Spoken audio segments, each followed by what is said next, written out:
Every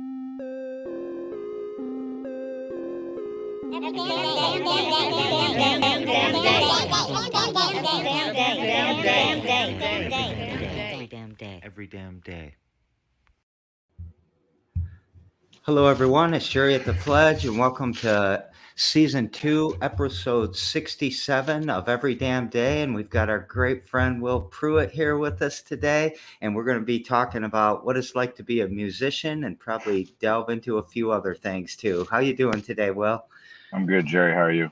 I'm doing great. So you're driving. I think you're driving to something interesting, and tell us about that real quick, if you don't mind. Oh yeah, well, right now I'm hotboxing my car. Yeah, I'm not going to be driving though. yeah. Don't But no, smoke we're and going. drive. No, definitely not. Just parked and smoking. Yeah. Um, but no, we're gonna go rehearse and practice some sear wheel with my lady at the LA Fitness, and she's got a lesson right now, or Yeah. probably like another half hour or so. And when you said that, I had seen it before, but I didn't know it was called that. Will you hmm explain to everyone what that is real quick? Yeah, so it's called a sear wheel. It's CYR. That's how you spell it, but you pronounce it like you're like searing meat or something. But it's basically a really big fucking hoop, and you spin inside of it. It is usually like 50 to 80 pounds, depending on how tall you are. But it's super hard, but it's really rewarding. I Yeah. heavily recommend it. My lady teaches, so if you're ever interested, definitely hit me up. And she does have a studio in Detroit that she does all the training and stuff out. So, but yeah, it's super, super cool. It There's looks going a to be lot of fun. yeah, in May, there's something called Sears and Beers. It's going to be really, really cool. It's like a big convention of everybody in the world that does sear wheel. I'll probably be gone for like half a month doing that stuff. Oh, sweet. So let's get off that for a little bit and tell us about you. Like, where were you kind of grew up and what got you into music? Well, I was born in Holt, Michigan, down Eifert Road by that was it is it still the Spartans Party Shop or something? I can't. Is it a Big Ten now? Hey, you know what? I think it's Big Ten. That Yeah. sounds right. But yeah, I lived kind of over by there for probably the better part of, I don't know, 13, 14 years. And then I moved to Lansing during like high school time. And then I've been in Lansing ever since, or bouncing around where I can, wherever I can. Did move around a bit. I think I bounced around from Macon to Grand Rapids, but just kind of all over Michigan. In How'd you Detroit like right Grand now. Rapids? Um, I didn't mind it. I think what was a little discouraging was I don't know, maybe I overanalyze things from time to time, but I've got a bunch of tattoos, and I also worked. I did like the Wi-Fi Amazon expert stuff at one of the stores in Grand Rapids, and it just seemed like a lot of the customer base they dealt with were super judgy. Yeah. Like, perfect example. Um, I had already been with the company for probably the better part of like 5 or 6 years, and this one particular other employee didn't know the answer to this question that this other person's customer that did like one of the came into the store, did like a second look at me, looked up and down, and then immediately like, nope, like I don't want you to help me type thing. I was like, oh, okay, that was weird as hell, but whatever. I'm not gonna let that shit bother me. And then the dude that he asked didn't know it, so that employee turned right around and asked me same question. Instead of me looking at the dude to answer the question, I look at the customer that was like, meh, meh, meh, meh, and I answer the question and I just stared at him in the face. I was like, was that so hard? Why did you have to be a shit person? You know, there was no reason for it. I didn't know you. You didn't know me. You needed help. I could help you like that. But no, you had to make a thing about it, you know? But Yeah. like that type of energy was like, I don't know. I kept getting that a lot. And maybe if it was, I don't know if it was just in one particular spot that in Grand Rapids because I think, Grand Rapids is a pretty big place. Maybe I was just going to the wrong ones. But no, there was what's it called? Billy's Lounge, I think. They do some pretty good burlesque shows there, I think. But I only lived in Grand Rapids for maybe I want to say 8 or 9 months. Yeah, I But lived there for 10 years, and I saw what you're talking about all the time. okay, cool. So I'm not Yeah. like crazy. They're really white, conservative, Pretentious. Dutch, yeah, religious, judgy, yeah, all that Yeah, stuff. the religion thing I don't even mind. It's more of the judginess. It's just like, Yeah, why? There's no reason for it. It takes yeah, more energy to do that. Like, why are you messing up your own day to try to mess up mine? And then I'm like, I don't even know you, so why should I care? And then that moment's gone, and I'm just about my day. Now that person's stewing in the poo poo doo doo that they just made. yeah, yeah. It's nonsense. But So, to go back to your first question, the reason why I got into music was, yeah, stuff like that. I mean, at an early age, I kind of dealt with some forms of abuse that I don't necessarily think a kid should have to be exposed to. Um, and I think up until maybe I was 13, 14, a lot of the stuff that had been brewing and like in my little kid brain subconscious was trying to bury, and just trying to focus on just being a kid, yeah, I think started kind of coming forward and till from the ages of like 13 maybe to 18, all of the mental, emotional type abuse that was going on and some of the underlying other things kind of came to a boil. That's how I'd probably, explain it, because the abuse started becoming like violent and actually physical. And so for probably a couple years, I was like super confused because I was like, am I a bad kid? yeah, I must be a bad kid if all of these things are happening to me. That'd be the only logical thing, right? And then maybe like a few years go on, and then I hang out with more of my like close friends' families, or like hang out with like a slumber party or whatever you do. When you're 14, you end up just playing video games all night and eating Cheetos, but whatever. But I noticed that their parents treated them, or more specifically, the relationship with the father in all of the other friends' houses. I was like, what the hell? That's super weird. My dad would normally do this or that or the other. I would start like going in my head like, what the hell, and then like all of a sudden I'm trying to figure out like, and all the while I'm still trying to figure out why it's happening. It's still happening, and not at a level where it was every day, but it was at a level where it would be a really long time. Like once it happened, it was like almost like an all day event. Like at some points, you almost felt like you're in like a hostage situation, and like it got really super crazy. And like on top of everything else with the like the physical aspect of it, I was also being asked to, what's the word, advise or weigh in on matters that a kid wouldn't ever understand. mm-hmm, Like he would put topics on me that I like didn't know what it meant at the time, or like big kid problems like financial problems or marital problems. It's just like adult level conversations. You're like, now I'm going to talk to you like you're an adult, and now you have to come up with an adult answer. And now because you can't come up with an adult answer, I am now going to take it out on you for some crazy reason.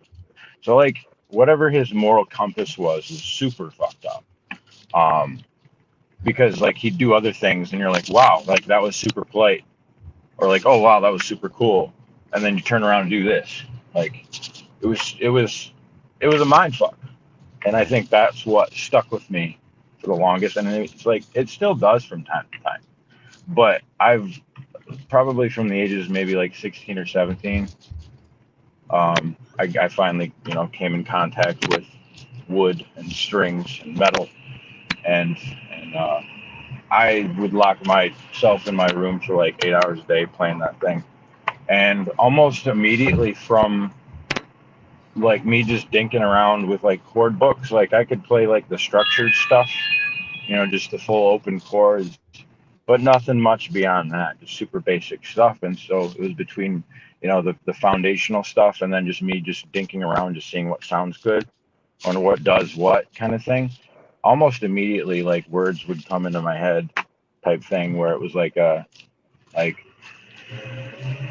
little tidbits of a phrase or whatever. Maybe it was like my subconscious feeding me like, hey, you have a lot of shit on your plate. You should probably get that out. And I think that's what like, it was almost like my body was like, bro, you're not good. You need to do something about it. Like, and it sucked at the time because like, one, my sister was way too young to even do anything about it because at that point she was at the age of what I was dealing with when I lived in Holt.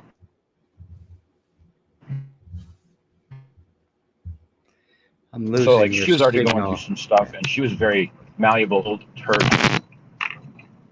How We're about good. now? You good? We're good. We Yes, good? we are. Is it cutting out again? All right, cool. But yeah, basically, like to kind of just sum it up, I just use music as a outlet because there was a couple times that I tried to kill myself or the self harm type stuff, um, and so like that wasn't working for me at all, and then it became more like I was like, no, this is like that's all just temporary fixes, like that you're putting a band-aid on a chainsaw wound, like you need to do something about it. So music just felt like the only thing where I could escape to at the time. And so I would just do that, and I would just feed anything I was feeling at the time, what he did, what he would ask me to do, the things he would ask me to do to for his approval, like all kinds of shit. And so like I think that was the first real outlet where I had like a well, and I just kept pulling the buckets of water, all those of just like stuff that was just festering for years, and I didn't know it. And like going through that, not only writing music, but like there's a couple specific bands that I would like when the Walkman was still a thing, and I probably wore out two or three CD players listening to the first Audio Slave album, um, Meteora by Linkin Park, and a few classic rock things. I think like Back in Black, AC/DC, because like I always liked how Angus Young played the guitar and how crazy he just run all over the stage. Hmm. And so it was starting to like this culmination of like, all right, you're dumping stuff into this.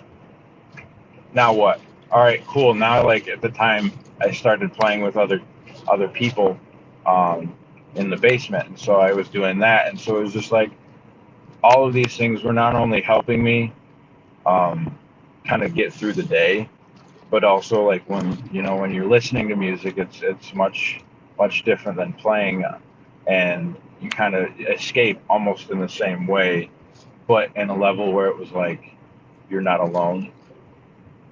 Like there's so Yeah. many musicians that I like don't personally know, but like I know them at or rather they knew me at a level nobody else could at that time, and I think that's what like resonated with me. And I think the reason why I've stuck with music is one, it's just to me right now, like I feel like it's like breathing, like I have to do it. Like Yeah. at this point, I've done it for so long, where it's like kind of like going back to the addiction thing. I watched him be addicted to alcohol, and he Hey, before became you, fucking oh, I'm sorry. sorry. Bad time to interrupt you. I'm sorry Oh no, about you're good. that. What were you gonna say? But What were you I gonna say? just wanted to say I'm sorry you went through all of that. I wanted to kind Oh, of acknowledge that. thank you. It always hurts my heart because I think about all the kids out there right now that don't have a voice, that are going through Yeah. something like that, and there's lots in the spectrum that they could be going through, and Right. who's there to help them. And Exactly. it makes me sad thinking about young Will being sad there. Oh But yeah. we were at that Black Balloon event the other night, and you told the story, or some of the story, I think, of what you're about to say now. So I'm so sorry I interrupted you. It was a Oh, really you're good, bad bro. time.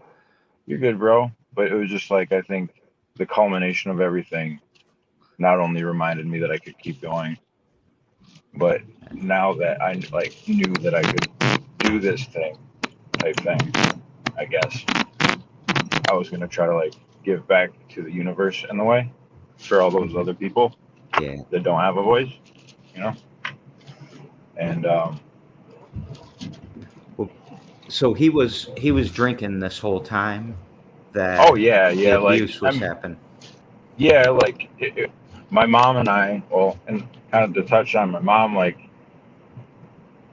we have a way better relationship now than we ever have. But like early on, it was like it became like almost an everyman from themselves because when he got like that, she was just as afraid as I was, and she would almost disassociate in a way where she would just check out.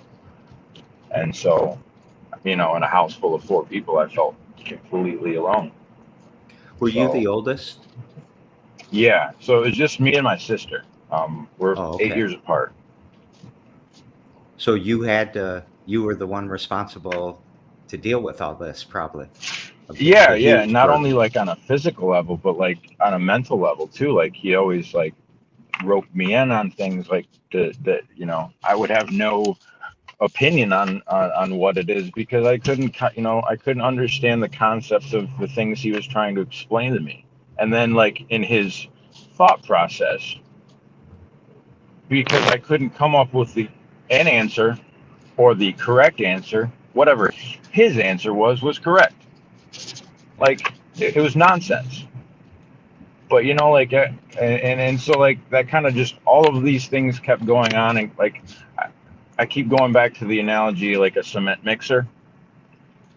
And then when he killed himself, it was like they poured the cement out, and then now it's fucking, you know it's cement. It's there now. It's Yeah. solid. It's solidified. So there's a lot of things I just won't get, and I'll never get. And so I think to circle back to the music thing, it just kind of goes back into that room, and I even sometimes feel like I'm in it. Depending on like situations or people I'll meet or energies I'll pick up, they'll put me in that same fucking room where I'm that scared little fucking boy, Yeah. I'm sorry. Was so was your father's father also, did he struggle with alcohol? Oh yeah, yeah. Like so, this was a weird thing. Like I was the eldest of all of the grands, or rather, I was the first grandkid they had. So they'd always like pull me aside, and you're like, oh, you're not supposed to know this, but you're my favorite. Da da da. And whether it was true or not, but like I feel like they looked at me like a second chance because they treated me like incredible. Like I never saw an ounce of anger or an ounce of abuse or anything physical ever. Um, I mean, I think in the end there was a few times where he got pretty sloppy, unfortunately, and he got sloppy enough for me to see it. But it was never a physical thing. It was almost like he would get so drunk, it would almost be like he was embarrassing himself more than anything. But um, I won't go super super into it, but yeah, No. when he was a kid, he definitely he got a lot of it, um, if not worse physically, like, uh, but a lot of yeah, like my uncle and my aunt definitely saw a lot of it too, but um, It seems with alcohol, it gets passed down. I mean, I yeah, see it all the time. I that mean, like, what, I can't remember the fact or whatever it was, but it was like after a certain period of time, it's actually like in your genetics or whatever. mm, Like if it goes on long enough, type thing. yeah. So Yeah, not whether just it, nurtured, but nature too, huh? yeah. I feel like it's always I don't ever think it's one or the other. I definitely think it's a culmination of the both in Yeah. one form, you know. But whether it's true or not, there's this one psychic that I saw, and off the cuff, she was like talking very polite, and then switched and said, "This shit wouldn't be happening if I was alive." And I was like, "That was weird." And she's like, "No, sorry, that was your grandfather saying that. He said that he's proud of you, that you aren't an alcoholic." And like, I didn't say anything about anything, so like, that was super fucking weird, you know. Yeah. Whether it's true or not, or just a really fucking good guess. Like when she said that, like, I got goosebumps. But like, I still drink, but like, I'd never drink to excess. Like, I'm a fucking pothead. That's what I am. I mean, you just saw me smoke a joint before we even got Yeah. on. Marijuana is way better than alcohol. I'll have that argument all day of the week. I'll have that argument. Alcohol is the worst I see. It's worse I mean, than and it's all so of the easily addictions. available everywhere. Yeah. To me, that's the big gateway drug too. Because as soon as you lost your inhibitions with alcohol, sure, I'll Then do you're that like, sure, line. why I'll do not? Sure, that. why not? Yeah. Sure, why? Exactly, exactly. It can get out of hand quickly. I mean, I saw it. I watched my dad turn into a fucking monster. So do you I feel think, like yeah, you broke some cycle? yeah. I don't necessarily acknowledge it as much as I do, but yeah, absolutely, I do. If anybody that might be watching right now, anybody that's a close friend of mine knows I'm usually cool as a fucking cucumber. I never try to get angry. Like, usually if I do get angry, it'll go inward, and then I mean, which is not healthy either. But I never become explosive on somebody else, Yeah. because I don't know them. They're going through with their own shit. Why should I dump all my shit on their shit? That's a big pile of shit, you know. Yeah. Probably And when so, you bring it in, though, you must turn it into words that come back out in a song. So you're kind of yeah, filtering it. That yeah, that seems cool. yeah. Anytime I usually like, there's probably been a handful of songs that I've written where they've been written in like 20 minutes, and I usually call it a creative dump. I'm sure that, like, other musicians have referred to it the same way, but it's usually before I will be creatively constipated for a while. Something will happen, and then I take a creative dump, and then I'm like, great, I feel Yeah. better. So like, What's tell us one of your favorite lines you've ever written, or something. I don't know if favorite's the right word. Powerful. um, Uh, there's this one song I have. It's not released on anything, just because I haven't been in the studio enough to record all of my stuff. I've only been able to record a few songs that I've written. But one song, it's called "The Whiskey," and it's basically just about kind of just going through it. But there's a line in the song. I think it's like maybe the third or fourth verse, where it was like, lie, repeat, give me something to eat, and then all you fed me was crow. I'm looking for an answer, and I'm sure not finding it here.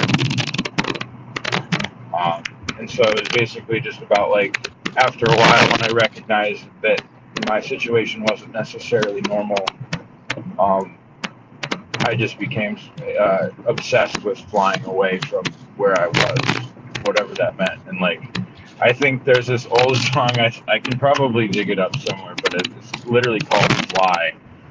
And we did it for, you can find it on YouTube.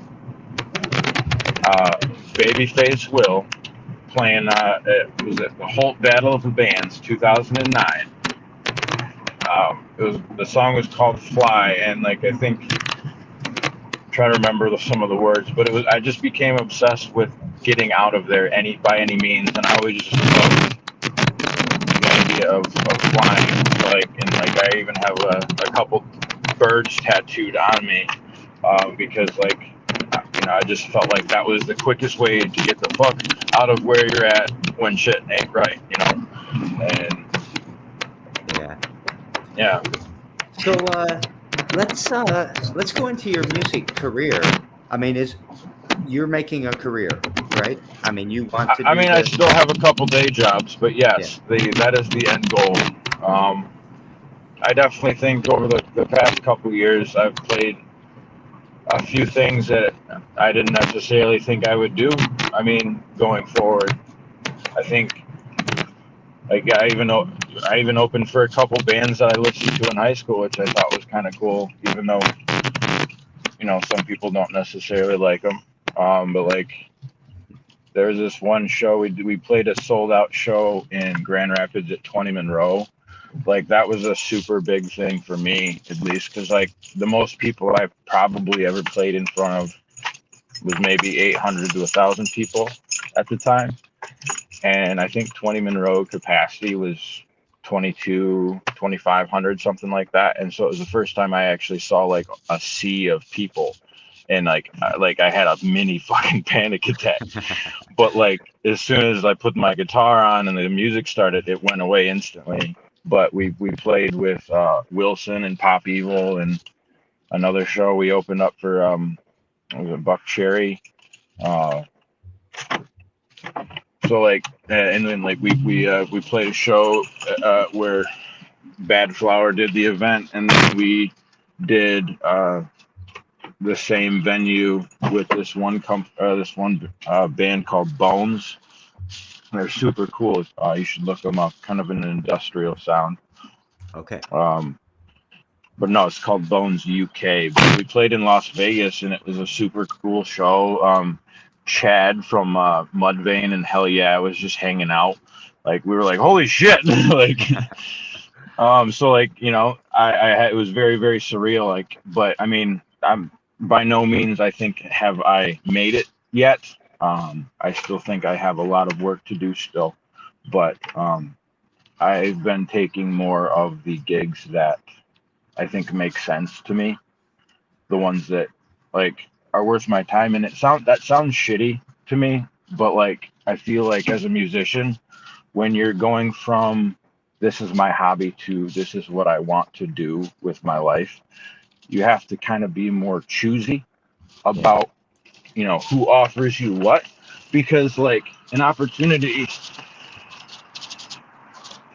just because it's an opportunity doesn't mean it's an opportunity. You know what I mean? Yep. Well, you kind of you'll take anything in the beginning, right? Because you're just happy when somebody asks. But exactly, once you have a brand, you've got to kind of cultivate it, right? Yeah, exactly. And that's kind of what happened. I played in a local band for probably 4 or 5 years collectively.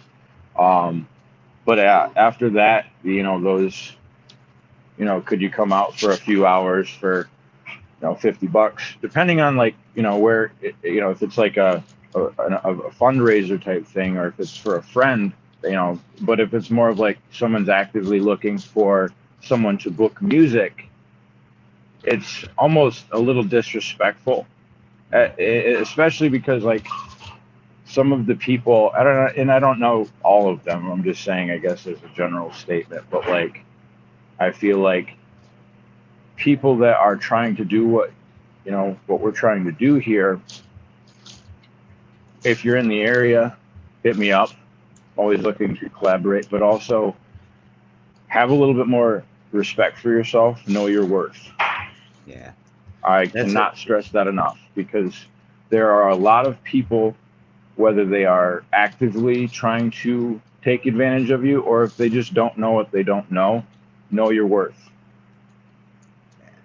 That's been a common theme during COVID, especially, and not just with musicians now, but other types of artists, and then also a dishwasher. It wasn't unskilled labor. It was, you think it's unskilled, you go to wash the dishes all day then. Shit.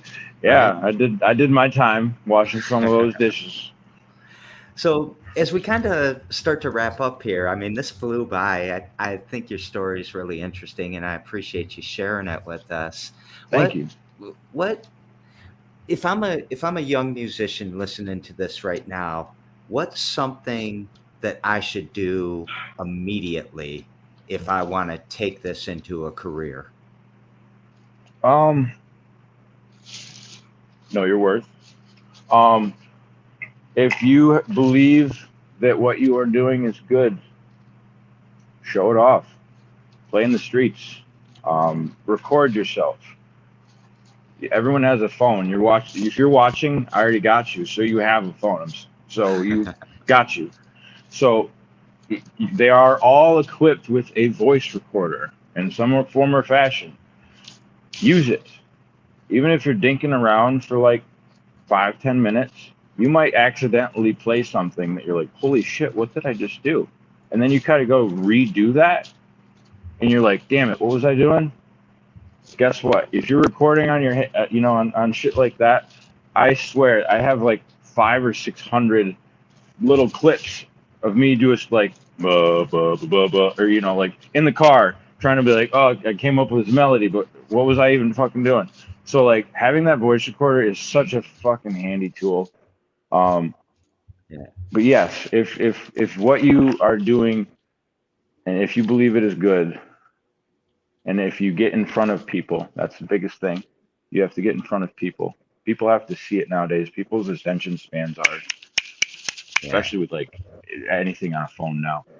People have to see it and hear it in real time, in real life, not on a screen. Obviously you still have to have some sort of online presence and whatnot, but people have to wake up. You have to wake them up with this kind of shit. People Yeah. need art. People need creativity. People need to think. People need to wake up in a way, especially now more than ever. Um, I could stand on that soapbox for a long time, but This that's is beside the point. This is such great advice. I mean, I love the advice about recording. I try to tell people that all the time. So I'm glad I'm not just making that up. Oh no, Thanks for I giving that wish. advice. Oh, absolutely. I wish I could be in a legitimate studio more often. But financially, sometimes good studio time costs money. Yeah. That's another piece of advice I'm going to lay on you. Like getting your boy to record your stuff for $20 is helpful, especially if you don't have anything. A rough draft is a good rough draft, especially if you go into a legitimate studio and then you're like, hey, I have this thing, let's hear it. That's way better than trying to explain it with your mouth or trying to replay it on an acoustic guitar. So if your boy is going to do it for $20, probably let him do it for $20, Yeah. but don't make that the final recording. You know what I mean? Yeah. Well, if you ever want to come play here, it'll be on the house for me if you want to come record and Oh, hell, mess around. We upgraded the studio a lot since we first met you. So sweet. we'd love to have you come and play around and drop some of your vibe around here. That'll be the Absolutely. price. Just I give us love some of your dropping good energy. vibrations down. Yeah. Music's all vibrations anyway. All right. Well, we better wrap up. Thank you so very much for coming on the show. I think we should do another show because we had a lot more that we wanted to talk about. So Yeah, maybe in a month or so. So, I'm about it. all right. I'll find some links and put it under the show so you guys can listen to some of Will's music. I'm assuming are you on platforms like Spotify and all that? Yeah, Um, yeah. So the couple songs that I do have, yeah, they're on Apple Music, okay. YouTube, Spotify. All right, we'll find them and share them and try to get some listening from my crowd, at least. I know you're well loved in this community, and Uh, we love you a lot. And thank you so much for coming and being on the show today, Will. Thank you so much, Jerry. All right, we'll see you later.